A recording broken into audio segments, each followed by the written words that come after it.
जिया के फोन में गायत्री का मैसेज आता है जहाँ पे लिखा होता है कि जिया, मैंने तुम्हारा काम कर दिया है, अब तुम्हारी बारी है। जिया को विश्वास नहीं हो रहा होता है कि गायत्री आंटी ने उसका साथ दिया, इसलिए वह गायत्री के द्वारा बताई गई लोकेशन पे पहुंचती है और गायत्री का मैसेज आता है कि पास वाले बक्से को खोलो। जैसे ही जिया उस बक्से को खोलती है, उसके अंदर लक्ष्मी की लाश होती है और लक्ष्मी की लाश को देखकर जिया के होश उड़ जाते हैं। तो आखिर ये पूरी कहानी क्या है, यही हम जानेंगे आज के एपिसोड में। तो बिना किसी वक्त गवाए चलिए लक्ष्मी के सफर के लेटेस्ट एपिसोड का रिकैप टेलीविजन से भी पहले शुरू करते हैं। कहानी की शुरुआत में हम लक्ष्मी को देखते हैं जो कि छुप छुप कर जिया और गायत्री की सारी बातें सुन रही होती है। लक्ष्मी को यह बात समझ में नहीं आती कि आखिर गायत्री सबसे छुपते हुए जिया से मिलने गई ही क्यों, और इसी घबराहट में उसके हाथ से गमला गिर जाता है और इसकी आवाज गायत्री और जिया दोनों को ही सुनाई दे जाती है। इसीलिए लक्ष्मी अपने आप को बचाने के लिए पास वाली झाड़ियों में छुप जाती है। अब जैसे ही गायत्री को आवाज सुनाई देती है, वह अलर्ट हो जाती है और जिया से कहती है कि मैंने तुमसे मना किया था ना लड़की कि मुझे यहाँ पर मिलने के लिए मत बुलाना, यहाँ पर बहुत ज्यादा रिस्की है और पता नहीं किसने हमारी बातें सुन ली। उसके बाद हम देखते हैं कि जिया इधर उधर देखने लगती है और उसे गमला गिरा हुआ दिखता है। ये दोनों ही गमले के आसपास जाते हैं और चारों ही तरफ छानबीन करते हैं, लेकिन इन्हें कोई भी नहीं मिलता। जिया कहती कि हो सकता है कि हवा के कारण गिरा हो, वैसे भी इतनी तेज हवा चल रही थी।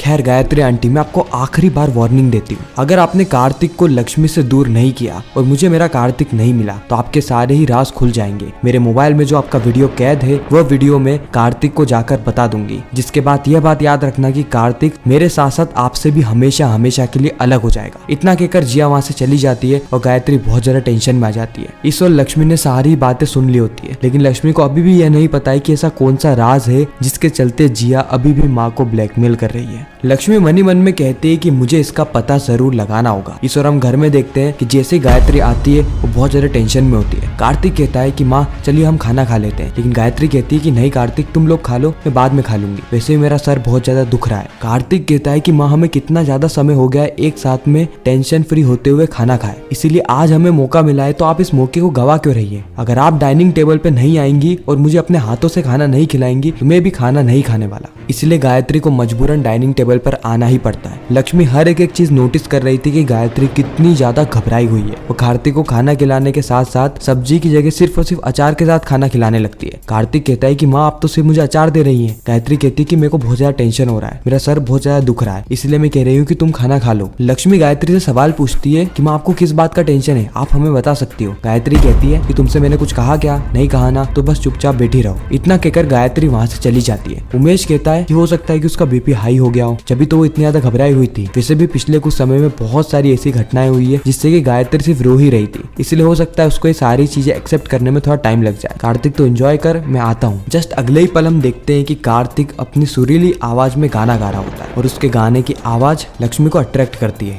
लक्ष्मी कार्तिक के पास आकर बैठ जाती है और कार्तिक की सुरीली आवाज को सुनने लगती है। कार्तिक कहता है कि महालक्ष्मी तुम आ गई, तुमने मुझे बताया क्यों नहीं। लक्ष्मी कहती है कि मैं आपको डिस्टर्ब करना नहीं चाहती थी, आप इतनी अच्छी आवाज में गाना गा रहे थे तो मैंने कहा कि मैं सुन ही लेती हूँ, और सुनते सुनते मैं गानों में ही खो गई। कार्तिक कहता है कि जब मेरी आवाज चली गई थी ना तो मैं एक एक शब्द बोलने के लिए तड़प रहा था, तो भगवान की कृपा से मेरी आवाज वापस आ गई और अच्छा है जिया में भी थोड़ा बहुत दिमाग आ गया कि उसने मेरी मदद करी। साथ ही इस और लक्ष्मी कार्तिक से पूछ रही होती है कि उसके और जिया के बीच में पहले क्या हुआ था। ये दोनों तो एक दूसरे से बहुत ज्यादा प्यार करते थे ना, तो आखिर ये अलग क्यों हो गए। कार्तिक को समझ में नहीं आता है कि आखिर उसकी महालक्ष्मी अचानक से ही ऐसे सवाल जवाब क्यों कर रही है। इसीलिए वो पूछता है कि लक्ष्मी तुमने अचानक से ये सवाल क्यों पूछा। लक्ष्मी कहती है कि नहीं नहीं, ऐसा कोई रीजन नहीं है, मैंने बस यूं ही पूछ लिया क्योंकि मुझे माँ ने बताया था कि आप दोनों एक दूसरे से बहुत ज्यादा प्यार करते थे, तो अचानक से ऐसा क्या हो गया कि आप दोनों ने एक दूसरे को छोड़ दिया। अगर आपको ओके नहीं है तो आप मुझे नहीं बताएंगे तो भी चलेगा। कार्तिक कहता है कि क्यों नहीं, तुम्हें यह जानने का पूरा हक है। उसके बाद कार्तिक पूरी कहानी बताता है कि किस तरीके से कार्तिक की आवाज जिया को बहुत ज्यादा अच्छी लगती थी और जिया की आवाज भी कार्तिक को। ये दोनों ही धीरे धीरे करके साथ में रहने लगे और इनको एक दूसरे से प्यार हो गया। इनका रिलेशनशिप भी बहुत अच्छा चल रहा था। दोनों ही घर वाले इस रिलेशनशिप को लेकर पॉजिटिव थे, लेकिन अचानक से ही जिया को पता नहीं क्या हो गया कि वो मुझे छोड़ के चली गई। मैंने उसके हाथ पैर भी जोड़े, उससे बहुत विनती करी कि वह मुझे छोड़ के ना जाए, क्योंकि अगर वो चली गई तो मैं पूरी तरीके से टूट जाऊंगा, लेकिन फिर भी वह चली गई इतनी मिन्नतें करने के बाद भी। और उसके बाद मेरी लाइफ में तुम आई। वो कहते हैं ना भगवान जो भी करते हैं अच्छे के लिए ही करते हैं। जिया जाएगी तभी तो महालक्ष्मी आएगी। लेकिन यहाँ पे लक्ष्मी को एक बात समझ में नहीं आ रही होती कि जब इन दोनों के बीच में सब कुछ सही ही चल रहा था तो अचानक से जिया कार्तिक को छोड़ के जाएगी ही क्यों, और वापस आके फिर से कार्तिक को पाना चाहेगी। कुछ ना कुछ यहाँ पर गड़बड़ जरूर है, मुझे इसका पता लगाना होगा, कहीं इन सारी चीजों का कनेक्शन माँ से तो नहीं। लक्ष्मी के मन में कई सारे सवाल घूम रहे थे और उन सभी का जवाब था सिर्फ और सिर्फ गायत्री या फिर जिया, बट जिया तो बताने से रही। अगले दिन हम देखते हैं कि सभी लोग साथ में बैठ के नाश्ता कर रहे होते हैं। उसी वक्त कार्तिक अपनी माँ गायत्री से उनकी तबीयत के बारे में पूछता है। गायत्री कहती है कि हाँ अभी तो मैं नॉर्मल हूँ। और उसी वक्त वहाँ पर एक पार्सल आता है जो कि होता है कार्तिक के लिए। कार्तिक को समझ भी नहीं आता है कि पार्सल किसने दिया है, क्योंकि उस पर कोई नाम नहीं लिखा होता, सिर्फ और सिर्फ जे लिखा होता है। गायत्री यहाँ पे थोड़ा डाउट में होती है। कार्तिक कहता है कि हो सकता है कि मेरा ही पार्सल हो, किसी फैंस ने मुझे भेजा हो, क्योंकि पहले भी मुझे फैंस भेजते हुए आए ही हैं। वो तो अभी कुछ समय से रुक गए थे। गायत्री को अब 100% यकीन हो जाता है कि जे मतलब जिया है और जिया ने ही कार्तिक को यह गिफ्ट भेजा है। कहीं ऐसा तो नहीं कि इसके अंदर ही वह रिकॉर्डिंग हो जिससे कि वह मुझे एक्सपोज करना चाहती हो। नहीं, मैं कार्तिक को यह देखने नहीं दे सकती। इसीलिए गायत्री कार्तिक के पास जाती है